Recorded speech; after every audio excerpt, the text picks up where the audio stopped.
Good morning, Sundaris. Welcome to Asvi Vlogs. അപ്പോൾ നമുക്കിന്ന് അപ്പം ഉണ്ടാക്കാം കേട്ടോ. അപ്പോൾ കുറേ നാളായിട്ട് എനിക്ക് അപ്പത്തിൻ്റെ റെസിപ്പി ഉണ്ടെന്നുണ്ടായിരുന്നു. എസ്പെഷ്യലി മാവ് അരയ്ക്കണത് എങ്ങനെയാണെന്നുള്ളത് കുറേ പേര് ചോദിച്ചിട്ടുണ്ടായിരുന്നു. ഭയങ്കര എളുപ്പമാണ് കേട്ടോ. സൂപ്പർ ഈസി ആയിട്ട് നമുക്ക് നല്ല അടിപൊളി അപ്പത്തിൻ്റെ മാവ് അരയ്ക്കാവുന്ന അമ്മയാണ് അടുക്കളയിൽ മാവ് അരയ്ക്കാവുന്ന റെസിപ്പി ഞാൻ കാണിച്ചത്. ഇന്നലെ ഞാൻ മാവ് അരയ്ക്കണ റെസിപ്പി എടുത്തിട്ടുണ്ടായിരുന്നു. അപ്പോൾ നമുക്ക് ഫസ്റ്റ് എങ്ങനെയാണ് അപ്പം ഉണ്ടാക്കണേ എന്നുള്ളത് നോക്കാം. അതിനൊപ്പം തന്നെ ഞാൻ റെസിപ്പിയും കാണിച്ചു തരാം. എളുപ്പത്തിൽ നമുക്ക് ബ്രേക്ക്ഫാസ്റ്റിന് ചെയ്യാൻ പറ്റിയിട്ടുള്ള സ്റ്റൂവും അപ്പമാണ് കേട്ടോ. അത് രണ്ടെണ്ണത്തിന് ഞാൻ കാണിച്ചു തരാം. നമുക്കൊരു ഹാർഡ്ലി ലൈക്ക് ഒരു 15 to 20 മിനിറ്റ്സ് ഉണ്ടെങ്കിൽ രണ്ടും ആവും. എസ്പെഷ്യലി തേങ്ങാപ്പാലും എടുത്ത് വെക്കുകയാണ് എന്നാണെങ്കിൽ രാവിലെ തന്നെ നുറുക്കിയാലും മതി. പൊട്ടറ്റോ ചിലപ്പോൾ കളർ മാറില്ല, വെള്ളത്തിലിട്ട് വെച്ചാലും മതി. അതല്ല ചിലർക്ക് അപ്പം നുറുക്കണം എന്നുണ്ടാവും. അങ്ങനെ ആകുമ്പോൾ അപ്പം തന്നെ നമുക്ക് നുറുക്കി പെട്ടെന്ന് തന്നെ നമുക്ക് സ്റ്റൂ ഉണ്ടാക്കാം, പെട്ടെന്ന് തന്നെ അപ്പം ഉണ്ടാക്കാം. കുട്ടികൾക്കൊക്കെ നല്ലോണം ഇഷ്ടപ്പെടും. കുട്ടിക്ക് അപ്പം സ്റ്റൂ നല്ല ഇഷ്ടമാണ്. അപ്പോൾ നമുക്ക് നോക്കാം എങ്ങനെയാണെന്ന്. അപ്പോൾ നമുക്ക് ഫസ്റ്റ് സ്റ്റൂ ഉണ്ടാക്കാൻ വേണ്ടി അടുപ്പത്ത് വെക്കാം കേട്ടോ. കുക്കറിൽ സവോളയും ഉരുളക്കിഴങ്ങും നമുക്ക് ആവശ്യത്തിനുള്ള വലുപ്പത്തിനനുസരിച്ച് നുറുക്കിയെടുക്കാവുന്നതാണ്. വലുതാക്കി നുറുക്കാം കേട്ടോ, കാരണം നമ്മളത് വേവിച്ച് ഉടച്ചെടുക്കുമല്ലോ. അപ്പോൾ അച്ചരം കുച്ചരങ്ങൾ നുറുക്കിയെടുത്തിട്ട് കുക്കറിൽ ഇടുക. പിന്നെ നമ്മൾ ഇഞ്ചി ഒരു വലിയ സ്പൂൺ, ഗ്രേറ്റഡ് ആയതുകൊണ്ട് ഒരു വലിയ സ്പൂൺ എടുത്തിട്ടുണ്ട്. നമുക്ക് നുറുക്കിയിടാമെങ്കിൽ അങ്ങനെ ഇടാവുന്നതാണ്. പിന്നെ പച്ചമുളക് 2 പച്ചമുളക് ഇങ്ങനെ പൊട്ടിച്ചിട്ടിട്ടുണ്ട്, നടുകീറി ഇടാം. പിന്നെ തേങ്ങാപ്പാൽ എടുത്ത് വെക്കുക കേട്ടോ. ഒരു കുഞ്ഞി കപ്പ് തേങ്ങ ആണ് എടുത്തിട്ടുള്ളത്. അത് വെള്ളം ഒഴിച്ചിട്ട് നമ്മൾ ഒറ്റൊരു തേങ്ങാപ്പാൽ എടുക്കുന്നുള്ളൂ. 1-ാം പാൽ, 2-ാം പാൽ, 3-ാം പാൽ ഇങ്ങനത്തെ കാര്യങ്ങളൊന്നുമില്ല. എളുപ്പത്തിൽ ഉണ്ടാക്കണം. ഒറ്റൊരു പാൽ അവിടെ കുക്കറിൽ വേവിക്കാൻ വെച്ചിട്ടുണ്ട്. അപ്പുറത്ത് നമുക്ക് അപ്പം ഉണ്ടാക്കാം കേട്ടോ. അപ്പോൾ അപ്പം നമുക്ക് പലതരത്തിലും ഉണ്ടാക്കാം. ക്രിസ്പി ആയിട്ട് ഉണ്ടാക്കാം, അല്ലെങ്കിൽ സോഫ്റ്റ് ആയിട്ട് ഉണ്ടാക്കാം. അത് നമ്മൾ കാണിച്ചു തരാം കേട്ടോ. അപ്പോൾ ഉണ്ടാക്കിക്കൊണ്ടിരിക്കുകയാണ്. പിന്നെ ഇതേ നമ്മൾ തേങ്ങാപ്പാലും എടുത്തിട്ടുണ്ട്. അപ്പോൾ ആവി പോട്ടെ കുക്കറത്തെ, എന്നിട്ട് നമുക്ക് തേങ്ങാപ്പാൽ ഒഴിക്കാം. അപ്പോൾ ഇതെങ്ങനെയാണെന്ന് വെച്ചാൽ ആദ്യം ഇത് അപ്പച്ചട്ടി ചൂടായിട്ട് ഒന്ന് സിമ്മിലാക്കിയതിന് ശേഷമാണ് നമ്മളിത് ഒഴിക്കണത് കേട്ടോ. മാവ് ഒഴിച്ച് ഇങ്ങനെ ചുറ്റിച്ചിട്ട് എന്നിട്ട് നമ്മൾ കൂട്ടി വെക്കുകയാണ്. കൂട്ടി വെക്കുമ്പോൾ എന്താ ഉണ്ടാവുക വെച്ചാൽ ഇങ്ങനെ ഓട്ടകൾ കുടു പറഞ്ഞിട്ട് കുറച്ച് ഓട്ടകൾ ബബിൾസ് പോലെ ഫോം ചെയ്തിട്ട് ഇങ്ങനെ ഹോൾസ് വരും. അത് നല്ലതാണ്. അങ്ങനെ ആയതിനു ശേഷം അടച്ചു വയ്ക്കുക. അപ്പോൾ ആദ്യം കൂട്ടി വെച്ചിട്ട് അപ്പച്ചട്ടി ചൂടാവണം, എന്നിട്ട് നമ്മൾ സിമ്മിൽ വെച്ച് ഒഴിക്കും. എന്നിട്ട് again കൂട്ടി വെച്ചിട്ട് ബബിൾസ് വന്നതിന് ശേഷം അടച്ചു വയ്ക്കുമ്പോൾ സിമ്മിൽ വെക്കും. ഇങ്ങനെയാണ് കേട്ടോ ചെയ്താൽ ഏറ്റവും നന്നായിട്ട് അപ്പം വരുന്നതായിട്ട് നമുക്ക് തോന്നിയിട്ടില്ല. ഓരോരുത്തർക്കും ഓരോ രീതിയാണ്, നമ്മുടെ ഇഷ്ടത്തിനനുസരിച്ച് ചെയ്യാം. ഇതിപ്പോൾ നമ്മൾ ചെയ്യുന്ന രീതി കാണിച്ചു തന്നേ ഉള്ളൂ. സ്റ്റൂ ആയിട്ടുണ്ട്, നന്നായി വെന്തിട്ടുണ്ട്. അതിലേക്ക് കുറച്ച് ഉപ്പിട്ടിട്ട് നമ്മൾ നന്നായിട്ടൊന്ന് ഉടച്ചു കൊടുക്കുക കേട്ടോ. ഉരുളക്കിഴങ്ങ് നമുക്ക് വല്ലാണ്ട് കടിക്കാൻ കിട്ടണ പോലെ വേണ്ട, എന്നാൽ കുറച്ച് കഷ്ണങ്ങൾ കടിക്കാൻ കിട്ടിക്കോട്ടെ, ആ രീതിക്ക് ഒന്ന് ഉടച്ചു കൊടുക്കാവുന്നതാണ്. ഉടച്ചു കഴിഞ്ഞാൽ നമ്മൾ എടുത്തു വെച്ചിരിക്കുന്ന ഒറ്റൊരു തേങ്ങാപ്പാലില്ലേ, അത് ആഡ് ചെയ്ത് കൊടുക്കുക, അത്രയേ ഉള്ളൂ. അപ്പോൾ അത് ഇപ്പുറത്ത് അപ്പത്തിനുള്ളത് ആയിട്ടുണ്ട്. അപ്പോൾ നമുക്ക് പാരലായിട്ട് 2 അടുപ്പത്ത് ഇത് ഉണ്ടാക്കിയെടുക്കാവുന്നതേ ഉള്ളൂ. ഇതേപോലെ മാവ് ഒഴിച്ചിട്ട് നന്നായിട്ടൊന്ന് ചുറ്റിച്ചതിന് ശേഷം അടുപ്പത്ത് വെച്ചിട്ട് ഒന്ന് കൂട്ടി കൊടുക്കുക തീ. അപ്പോൾ ഇതാ കണ്ടോ ഇങ്ങനെ ബബിൾസ് ഫോം ചെയ്ത് വരണത്. എന്നിട്ട് നമുക്ക് അടച്ചു വെക്കാം. ഇത് കുറച്ചും കൂടി നേരം നമ്മൾ കൂട്ടി വെക്കുന്നുണ്ട്. കാരണം എന്താ വെച്ചാൽ സൈഡ്സ് നമുക്ക് ക്രിസ്പി ആയിട്ടാണ് വേണ്ട, അതിന് വേണ്ടിയിട്ട് കേട്ടോ ഒന്നും കൂടി കൂട്ടി വെക്കണത്. അപ്പോഴേക്കും നമുക്ക് ഇപ്പുറത്ത് തേങ്ങാപ്പാൽ ഒഴിക്കാം. ഓക്കെ, ഇത് എന്ത് കറി ഉണ്ടാക്കുകയാണെങ്കിലും ഇങ്ങനെ പാരലായിട്ട് നമുക്ക് എളുപ്പത്തിൽ ചെയ്യാവുന്നതേ ഉള്ളൂ. അതല്ലെങ്കിൽ നമ്മൾ അപ്പം മാത്രം ഉണ്ടാക്കിക്കൊണ്ടിരിക്കുകയാണെങ്കിൽ ഒരുപാട് സമയം എടുക്കും. അപ്പം ആവാൻ കുറച്ച് സമയം എടുക്കണം, ദോശ പോലെയല്ലല്ലോ. എന്നിട്ട് നമുക്ക് എടുത്തു വെച്ചിരിക്കുന്ന ഒറ്റൊരു തേങ്ങാപ്പാലുണ്ടല്ലോ, അത് നമുക്ക് ഒഴിച്ചു കൊടുക്കാം. അത്രയേ ഉള്ളൂ കേട്ടോ, സിമ്പിളാണ്. അത് നമുക്ക് തേങ്ങാപ്പാലിൻ്റെ ആ ഒരു കട്ടി ഇതെത്ര വേണം, ചാറ് എത്ര വേണം എന്നതിനനുസരിച്ചിട്ട് നമുക്ക് എടുക്കാവുന്നതാണ്. ഇത് തിളയ്ക്കണ്ട കേട്ടോ, തേങ്ങാപ്പാൽ ഒഴിച്ചു കഴിഞ്ഞാൽ തിളയ്ക്കണ്ട, ഒന്ന് ചെറിയ ബബിൾസ് വരുമ്പോഴേക്കും ഓഫ് ചെയ്യാം. അപ്പോൾ ഇതാ ഇവിടെ നോക്കുകയാണെങ്കിൽ അപ്പം ഇതായി വരുന്നുണ്ട്.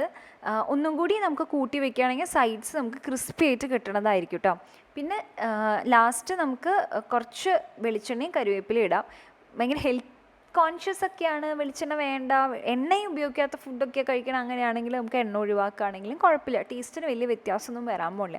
പക്ഷെ നമ്മൾ മലയാളികളായതുകൊണ്ട് കോക്കനട്ട് ഫ്ലേവർ നമുക്ക് ഇഷ്ടമായതുകൊണ്ട് ലേശം ഒരു 1/2 സ്പൂൺ ഒഴിച്ചാൽ മതിയാവും കേട്ടോ. കാരണം തേങ്ങാപ്പാലുള്ള കാരണം അധികം വേണമെന്നില്ല. അതേ കണ്ടോ, ഇതിപ്പോൾ നല്ല ക്രിസ്പി ആയിട്ട് വന്നിട്ടുണ്ട്. ഇത്രയും വേണമെന്നില്ല കേട്ടോ. ഇത് ഇമ്മക്കുട്ടിക്ക് നല്ല ഇഷ്ടം ഇങ്ങനെ സൈഡ്സ് ക്രിസ്പി ആയിട്ട് വരണത്. അതുകൊണ്ട് നമ്മളങ്ങനെ സൈഡ് ഇത്തിരി ഒന്ന് മുരിച്ചെടുത്തു എന്നേ ഉള്ളൂ. ഇതുപോലെ ഉണ്ടാക്കിയെടുക്കണമെങ്കിൽ ഇതുപോലെ ആവാട്ടോ, അതൊക്കെ നമ്മുടെ ഇഷ്ടമാണ്. എന്തായാലും ഇങ്ങനെയാണ് നമ്മൾ അപ്പം ഉണ്ടാക്കണം. എൻ്റെ ഫേവറേറ്റ് ഇതാ ഇങ്ങനെ ഉണ്ടാക്കണം. ഞാൻ ഇപ്പോൾ ഇങ്ങനെ പൂ പോലെ ഉണ്ടാക്കും കേട്ടോ. അത് എളുപ്പമാണ്. ഞാൻ ഇതിനെ കണ്ട് മുന്നേ ബ്ലോഗിൽ കാണിച്ചതല്ലേ. ആദ്യം ഫ്രണ്ടിലേക്കാക്കുക, ബാക്കിലേക്കാക്കുക, സൈഡിലേക്കാക്കുക, അങ്ങനെ മാവ് ഇങ്ങനെ അങ്ങോട്ടും ഇങ്ങോട്ടും ആക്കി ഇങ്ങനത്തെ പൂ പോലത്തെ ഷേപ്പിൽ കിട്ടും. കണ്ടോ, നടുഭാഗം നല്ല സോഫ്റ്റായി കിട്ടിയിട്ടുണ്ട്, സൈഡ് കുറച്ചൊന്ന് ക്രിസ്പി ആയിട്ടുണ്ട്. അപ്പോൾ അടിപൊളി അപ്പം, പൂ പോലെ തപ്പം നിൽക്കുന്ന നമ്മൾ അറിയില്ലേ, ശരിക്കും അതുപോലെ തന്നെയാണ് കേട്ടോ, നല്ല സോഫ്റ്റാണ്. അപ്പോൾ ഇതെങ്ങനെ ഉണ്ടാക്കണ്ടേന്ന് നോക്കാം. അപ്പോൾ 1 കപ്പ് നമ്മൾ പച്ചരിയാണ് കേട്ടോ എടുക്കണത്. സിമ്പിളായിട്ടുള്ള പച്ചരിയില്ലേ, അത് ഏത് ബ്രാൻഡാണെങ്കിലും ഒന്നും കുഴപ്പമില്ല, സാധാരണ പച്ചരി എടുത്ത് അത് നന്നായി കഴുകുക, ഒരു 4-5 തവണ കഴുകി നല്ല വെള്ളത്തിൽ നമ്മൾ കുതിർത്ത് വെക്കുക എന്നുള്ളതാണ് കേട്ടോ.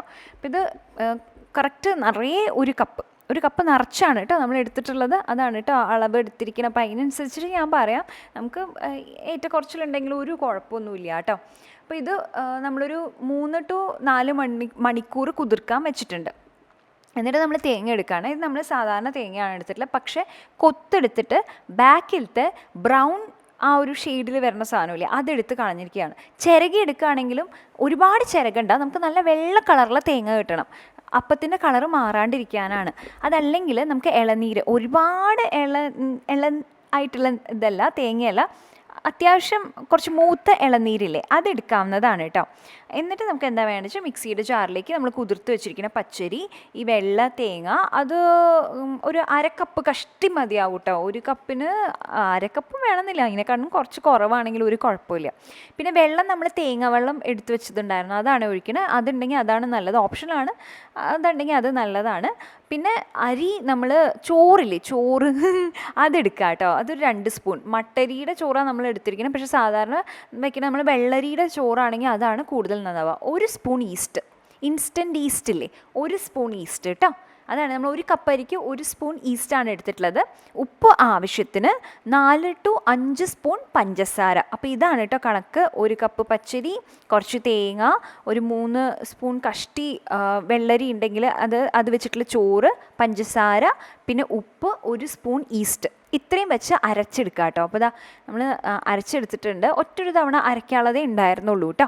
ഇത് നമുക്കൊരു പാത്രത്തിലേക്ക് മാറ്റാം. ഒബ്വിയസ്ലി മിക്സിയിൽ കുറച്ച് ബാക്കി ഉണ്ടാവില്ല, അപ്പോൾ അതുകൊണ്ട് കുറച്ച് വെള്ളം ഒഴിച്ചിട്ട് ഒന്നും കൂടി ഒന്ന് കറക്കിയെടുത്ത് ഒഴിച്ച് കഴിഞ്ഞാൽ മതി കേട്ടോ. എന്നിട്ടിത് ഓവർനൈറ്റ് ഇരിക്കട്ടെ, പിറ്റേ ദിവസം നല്ലോണം പൊങ്ങി വരും. ആ മാവ് ഉപയോഗിച്ചിട്ടാണ് നമ്മൾ ഇന്നിപ്പോൾ അപ്പം ഉണ്ടാക്കിയിരിക്കുന്നത്. നല്ല സൂപ്പർബായിട്ടുള്ള മാവ്, എളുപ്പത്തിൽ നമുക്ക് ഉണ്ടാക്കിയെടുക്കാൻ പറ്റും. ഈസ്റ്റൊക്കെ വളരെ ഈസിലി അവൈലബിൾ ആണ്, ട്രൈ ചെയ്ത് നോക്കണം കേട്ടോ. അപ്പവും സ്റ്റൂവും കഴിക്കാം. ഇത് നല്ല ചുടുക്കൻ അപ്പം തന്നെ കഴിക്കണം കേട്ടോ, അപ്പോൾ നല്ല ടേസ്റ്റാണ്. ഞാൻ ഇതിൽ കുളിക്കാൻ പോയി, മീൻ കഴുകാൻ പോയി കേട്ടോ, എന്നാലും നല്ല ടേസ്റ്റാണ്. എല്ലോ അപ്പം ഇസ് മൈ ഫേവറേറ്റ്. എനിക്ക് അപ്പവും മുട്ട റോസ്റ്റാണ് കേട്ടോ കൂടുതലിഷ്ടം.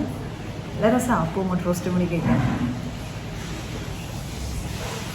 വളരെ സോഫ്റ്റാണ്, ഈ നടുവിലത്തെ പോർഷനൊക്കെ ഭയങ്കര സോഫ്റ്റാണ്. നമ്മൾ സൈഡ് ക്രിസ്പി ആയിട്ടാണ് ഉണ്ടാക്കണമെന്ന് വെച്ച് കഴിഞ്ഞാൽ കഴിവതും അപ്പം തന്നെ കഴിക്കാൻ നോക്കണം. അതല്ല നമ്മൾ കുറച്ച് കഴിഞ്ഞിട്ടാണ് കഴിക്കാൻ ഉദ്ദേശിക്കുന്നതെന്ന് വെച്ച് കഴിഞ്ഞാൽ സൈഡ് ക്രിസ്പി അല്ലാണ്ട് സോഫ്റ്റ് ആയിട്ട് ഉണ്ടാക്കുന്നതാണ് നല്ലത്. അപ്പോൾ അത് കുറച്ച് കഴിഞ്ഞ് നേരം കഴിച്ചാലും ടേസ്റ്റിൽ ഒരു ഡിഫറൻസും വരില്ല കേട്ടോ. അടിപൊളിയാണ്.